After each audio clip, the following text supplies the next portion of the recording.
সবুজের টানে মনে প্রাণে চলে আসছি আমার বাচ্চা সালেহ আহমদ সহ আমি আপনাদের বাহুবলের ভাই সাহেব পাবনা ফরিদপুর থানায়।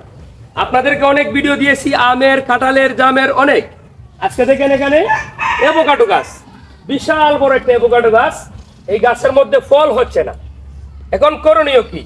এই এই যিনি বাগানি, ওনাকে যিনি গাছ দিয়েছে মনে হয় বেশিরভাগ গাছই বীজি দিয়ে দিয়েছে, আর কম অংশ গাছ হলো আপনার গ্রাফটিনের, ওইগুলাতে ফল হয়েছিল। এখন এটাতে ফল আসে নাই। এখন আমাদের কাজ হলো এই গাছটাকে আমরা প্রুনিং করে দেবো। এই যে দেখেন, আপনাদেরকে তো শুধু ভিডিও দিয়েছি, বেশি হলো আমের প্রুনিং। আজকে দেখবেন অ্যাভোকাডো কিভাবে প্রুনিং করতে হয়। এই যে দেখুন পুরো একটা ডাল, এটাকে আমি আর এখানে রাখবো না। এই যে এটাকে প্রুনিং, এই বছর এটাকে প্রুনিং করে দিচ্ছি।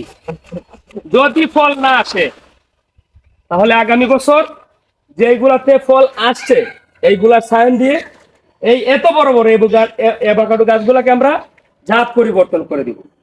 বড় গাছ বেঁধে রেখে দিলাম, দেখি আল্লাহর হুকুম যদি হয় বীজির গাছেও ফল আসতে পারে, চেষ্টা করে দেখি। যদি না আসে তাহলে তো জাত পরিবর্তন করতেই হবে।